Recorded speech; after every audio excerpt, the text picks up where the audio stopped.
പോവാ, മുട്ടയുടെ പുറകിന് പോവാ. അവിടെ ചെന്നപ്പോ മുട്ട കിഴങ്ങായോ? ഓ അതെന്ത് ഇതപ്പോ മുട്ടയല്ലല്ലോ ഇപ്പൊ അവിടെ വന്നിരിക്കുന്നത്, കല്ലല്ലേ? അപ്പൊ ഈ അമ്മാവിൽ നിന്ന് നമുക്ക് എന്ത് മനസ്സിലാക്കാം? മുട്ട ഉണ്ടെങ്കിൽ ആ പ്രായമാകുമ്പം എല്ലാരും പിടിച്ചു വെക്കുക, അല്ലെങ്കിൽ ഇതുപോലെ തെറിച്ചു പോകും, കൊച്ചുമോൻ തിന്നും. நீ எதுக்காக வந்தேன்? உன்னை கொல்லதுக்கு, உன்னை கொன்னு ஒரு ரத்தத்தை குடிக்கிறதுக்கு. என்ன அப்படி ஒன்றும் கொல்ல முடியாது நாகவல்லி. ஏ என்னோட கையில் வெட்டுக்காடு பள்ளியிட கொந்தையும் வெள்ள நூலும் இருக்கு. നീ എന്തൊക്കെ കെട്ടിയാലും ഈ ഫാസിൽ ഇത് എന്തൊക്കെ എഴുതി വെച്ചിരിക്കുന്നു? ദുർഗാഷ്ടമി നാളിൽ. ആ നാളിൽ ഉന്നെ കൊല്ലുവേ, അപ്പൊ തായെ പസി അടങ്ങും. നിന്റെ പസി അടങ്ങാനാണെങ്കിൽ മോളെ ഞാൻ സ്വിഗ്ഗിന്നോ സൊമാറ്റോന്നോ ഓർഡർ ചെയ്ത് തരാം. ഗോപിയിൽ നിന്ന് പരിങ്ങുന്നവല്ല, കഞ്ചാവ് കൊണ്ടാ. നിങ്ങളൊന്നും അനാവശ്യം പറയരുത്, വെറുതെ അല്ലേ നിങ്ങളെ പരദൂഷണം പരികുട്ടി എന്ന് വിളിക്കുന്നത്? എടാ ഈ സൈനുദ്ദീന്റെ മോള് ബാംഗ്ലൂർ പഠിക്കാൻ പോകുന്ന പറഞ്ഞ ഉള്ള തന്നെ. ഇപ്പോഴത്തെ പെമ്പിള്ളാരെന്ന് ശരിയല്ലടാ, നമ്മുടെ ജംഗ്ഷനിൽ തന്നെ കുട്ടി നിക്കറിട്ട് തുടയും കാണിച്ചോണ്ട് നിൽക്കുന്നു. കലികാല്. പിന്നെ ഇതെന്തോന്ന് ഗതേ?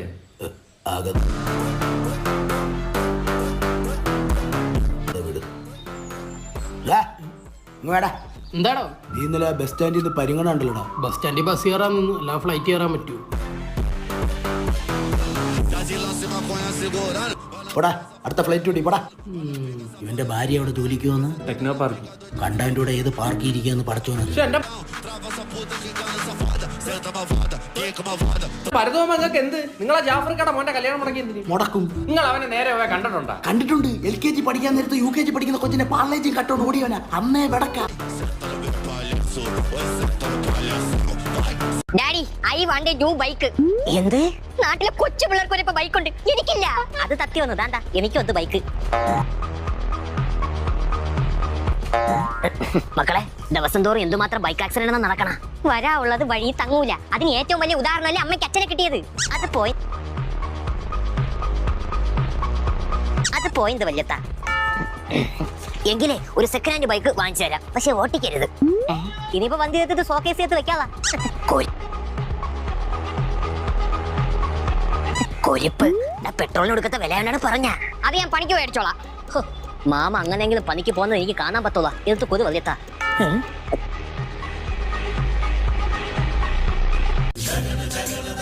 ഇത്ര നേരമായിട്ട് ഇവിടെ നിൽക്കുന്നത് ആദ്യത്തെ കല്യാണമല്ലേ, അതുകൊണ്ട് മനസ്സറിഞ്ഞ് പ്രാർത്ഥിച്ചു. നിനക്ക് ഇനിയും കെട്ടാൻ ആഗ്രഹം ഉണ്ട്. അതൊക്കെ മോശമല്ലേ? ഞാൻ അവിടെ കിടന്ന് ഉരുണ്ട് പ്രാർത്ഥിച്ചു. എന്താ പ്രാർത്ഥിച്ചാച്ചി? ദൈവമേ എനിക്ക് അവളെ കെട്ടാൻ പറ്റണേ. അതിന് നിങ്ങളെ കല്യാണം ഉറപ്പിച്ചില്ലേ? എന്നാലും എനിക്കൊരു ഭയം. വേറെ ആര് ചതിച്ചാലും അവള് ചതിക്കില്ല. ഞങ്ങൾ തമ്മിൽ ഇഷ്ടത്തിലായിരുന്നു.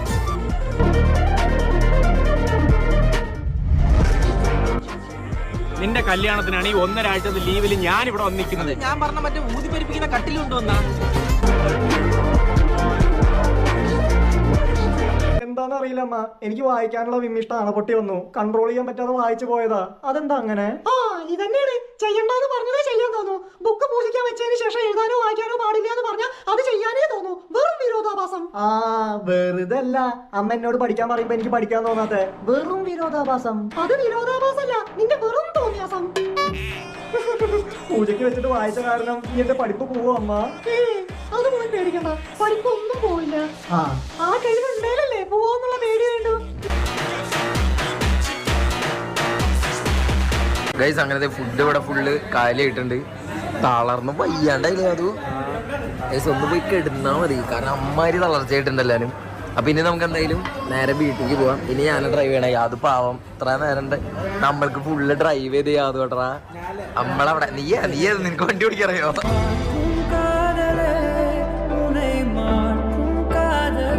ഇതിലെഴുതിയ സാധനങ്ങൾ എടുത്തേരി. ഒറ്റ മിനിറ്റ് എടുക്കട്ടെ. ഇതെന്തായാലും സൂപ്പർ മാർക്കറ്റ് ഒക്കെ ഉണ്ട് പറഞ്ഞു. സൂപ്പർ മാർക്കറ്റിന്റെ പണി കഴിഞ്ഞു. ഇനി സെൽഫ് അടിച്ചാണ്ട് അങ്ങനെ കുറച്ച് പെയിന്റിങ്ങും കൂടി ഉണ്ട്. എവിടുന്ന പൈസ ഒക്കെ? ലോൺ എടുത്തു. അതേതായാലും നന്നായി. പക്ഷെ ഞാൻ വേറെ ഐഡിയ കണ്ടു. എന്ത്? ഈ കച്ചവടക്കാര് മാറിയല്ലേ ഞാൻ. ഒരു മനസ്സിന് കടം കൊടുക്കൂല, ഉറുപ്പ്യക്ക് കടം കൊടുക്കൂല. ഈ സാധാരണക്കാര് കടക്കാർ ഇങ്ങനെ പൂട്ടി പോണ എന്താ? ഇവര് കടം കൊടുത്തിട്ടാണ് പൊട്ടന്മാരെന്ന്. അതുകൊണ്ടല്ലേ പൂട്ടി പോണത്. കടം ഞാൻ കൊടുക്കൂല. നല്ല ബിസിനസ് മൈൻഡാണ് എനിക്ക്. അല്ലേ, അങ്ങനെ ഒരു മൈൻഡ് ഇല്ലെങ്കിൽ നമ്മുടെ നാട്ടിൽ ശരിയാവൂലേ. 220. അത് പറ്റില്ല. കളി 2 ദിവസം കഴിഞ്ഞിട്ട് എടുക്കാം.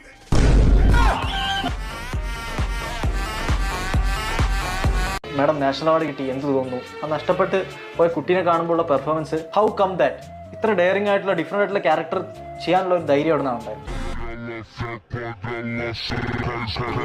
നിനക്ക് നാഷണൽ അവാർഡ് കിട്ടിയത് എത്ര പേർക്ക് കിടന്നു കൊടുത്തിട്ടാണ്? എന്തിനാ സാർ പെട്ടെന്ന് ഒരു മീറ്റിംഗ് ഒക്കെ? നിങ്ങളുടെ മോനെ കുറിച്ച് പറയാൻ തന്നെ കൂടുതലൊന്നും ചോദിക്കാനില്ല, ഒരു വാഴ വെച്ചാൽ പോരായിരുന്നു. സാർ എന്റെ മോനെ പറ്റി അങ്ങനെയൊന്നും പറയരുത്. ഒരുപാട് നാൾ കുട്ടികളില്ലാതെ ഉരുളി നമുക്ക് ഉണ്ടായതാണ്. അപ്പൊ ദൈവം അനുഗ്രഹിച്ചിട്ട് കിട്ടിയതാണ്. അല്ലാതെ പിന്നെ സബ്സിഡിയിൽ കിട്ടാൻ വിളിച്ചെണ്ണ.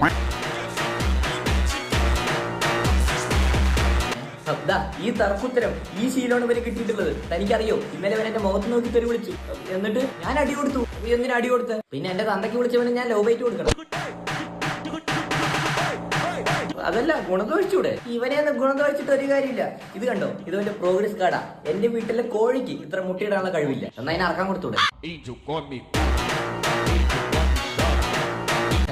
എടോ, അതായത് തന്റെ മോൻ എഴുതിയ വിഷയത്തിലെല്ലാം പൊട്ടിയെന്ന്. ഇവൻ ഒരു കഴിവുമില്ല. നിക്ക് സാറേ, ചിലപ്പോ എന്റെ മോനത് പഠിക്കാൻ താല്പര്യമില്ലാത്ത വിഷയമാണെങ്കിലോ, അവന് വേറെ വിഷയം കൊടുത്ത് അവൻ പഠിക്കുകയാണെങ്കിലോ നല്ല കാര്യം. അവനോട് തന്നെ ചോദിച്ചു നോക്ക്. ആ മോനെ, അച്ഛ മോനോട് ഇതുവരെ അച്ഛൻ ചോദിച്ചിട്ടില്ല, പക്ഷെ ഇപ്പൊ ചോദിക്കുകയാണ്. മോൻ ഏറ്റവും താല്പര്യമുള്ള വിഷയം ഏതാ? സ്ത്രീ വിഷയം.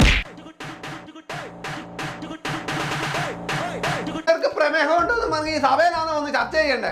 ഞങ്ങൾക്ക് ഷുഗറുണ്ട്, അത് ഞങ്ങൾ ചർച്ച ചെയ്യുന്നുണ്ടോ? പ്രമേഹം അല്ലടോ, പ്രമേയം. ചുമ്മാ അതല്ലടോ താൻ ഇപ്പോഴും പ്രതിപക്ഷമായിരിക്കുന്നത്. ആയിരിക്കും, പക്ഷെ ഞങ്ങളുടെ ഇന്നത്തെ ആരോപണങ്ങളിലുണ്ടല്ലോ, നിങ്ങൾ മുട്ടുകുത്തി വീഴും. ആരോപണങ്ങളൊക്കെ എത്ര വേണേലും ഉന്നയിച്ചോ, പക്ഷെ ആ കിടന്നുറങ്ങുന്നവനെ ആദ്യം ഒന്ന് എഴുന്നേപ്പിക്ക്. എന്തോ പബ്ജി കളിച്ചിട്ട് വരുവാന്ന്.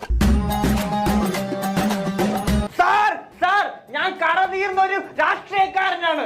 അങ്ങനെ പറയാനുള്ള കാര്യം കണ്ടില്ലേ?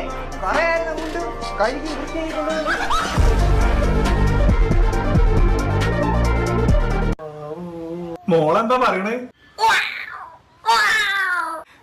അതെന്താ? എന്താണ് അറിയില്ല, അങ്ങനെ പറയണേ. അല്ല, ഇവനെന്താ വിളിക്കല്?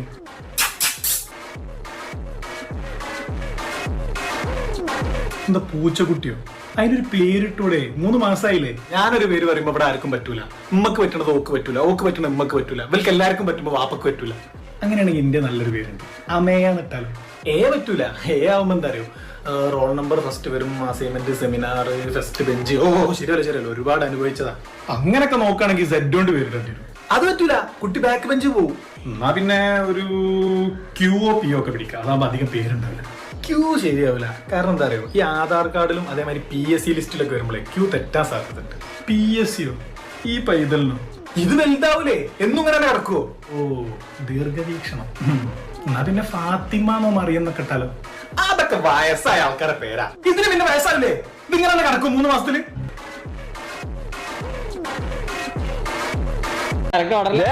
അതല്ല കറക്റ്റ്. നമ്മുടെ ഫുഡ് ചാലഞ്ച് വന്നു കഴിഞ്ഞാൽ പിന്നെ നമ്മുടെ വാസ്കോ ഇല്ലാണ്ട് ഒരു ഫുഡ് ചാലഞ്ച് കഴിഞ്ഞ വീഡിയോയിൽ എന്തായാലും ഫുഡ് ചാലഞ്ച് വാസ്കോ ഇല്ലാണ്ട് ഫുഡ് ചാലഞ്ച് കൊള്ളൂല എന്നൊക്കെ കമന്റ് വരുന്ന. നീയാണോ കമന്റ് ചെയ്ത്?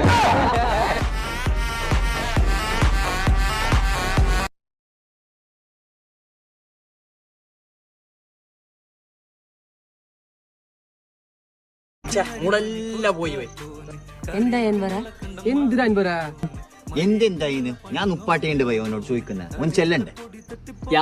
ലൈസൻസിന് കൊടുത്തിട്ടുണ്ടായിന്. ഞങ്ങക്ക് കണ്ണിന് കാഴ്ചയില്ലാത്ത ഒരു ലൈസൻസ് തന്നിട്ടാ പോയി. നിനക്ക് കണ്ണിന് കാഴ്ചയിലുണ്ടല്ലോ. വെല്ലുണ്ട് കണ്ണല്ലോ, എന്നിട്ട് നിനക്ക് കാണുന്നില്ല? കാഴ്ചയിലുണ്ട് പോയി, പക്ഷെ ഞാൻ അക്ഷരം വായിച്ചിട്ട. അതെന്ത് നീ അക്ഷരം വായിക്കാത്ത? ഞങ്ങൾക്ക് എഴുതാനല്ല അറിയും, വായിക്കാനറിയാലോ. ഷർട്ട് ഉണങ്ങിയ ഇവിടെ കിടന്ന ഷർട്ട് ഇവിടെ പോയി. എന്താ ഇവിടെ ഞാട്ടിരുന്ന ഷർട്ട് കണ്ടായിരുന്ന? കണ്ട്. എന്നിട്ട് എവിടെ ഷർട്ട്? ചായ കുടിക്കാൻ പോണെന്ന് എപ്പോഴും പറയണതല്ലേ. ഞാനേ ചന്തയില് മീൻ വാങ്ങിക്കാൻ പറഞ്ഞു വിട്ടേക്കണം. ഈ പോയിട്ട് വരട്ടെ.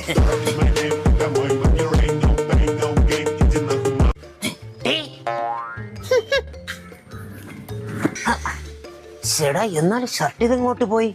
ഇനി കിഷ്കിണ്ട കണ്ട് സിനിമ കണക്ക് കുരങ്ങന്മാര് വല്ല എടുത്തോണ്ട് പോയാ എന്തോ. വല്യത്തൻ സർത്തല്ലേ നോക്കണ. ഓടാ മോനെ, അത് നാ ഉണങ്ങാൻ കൊന്തത്ത് കണ്ട പിള്ളേരായ ഇങ്ങനെ വേണം. എന്റെ ആവശ്യം തിരിച്ചറിഞ്ഞ പുന്നാര പുത്രൻ. ആട്ടെ, മോനെ ഷർട്ട് എവിടെയാ കൊണ്ട് ഉണക്കായിട്ടെ? ടെറസിലാണോ? പിന്നെ അതിപ്പിത് വേണു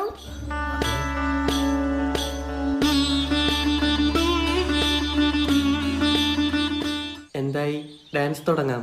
ഇതിനാണോ ഏഷ്യൻ പെയിന്റ്സിലെ നമ്പർ 1 ഡാൻസേഴ്സിനെ നീ വിളിച്ചു വരുത്തിയ? ഏഷ്യയില് സോറി. ഡാൻസ് കളിക്കാൻ കഴിവില്ലാഞ്ഞിട്ട് നിങ്ങൾ കളിക്കുന്നില്ലേ? ഇതിനാ ധൈര്യം ഇല്ലെന്നേ.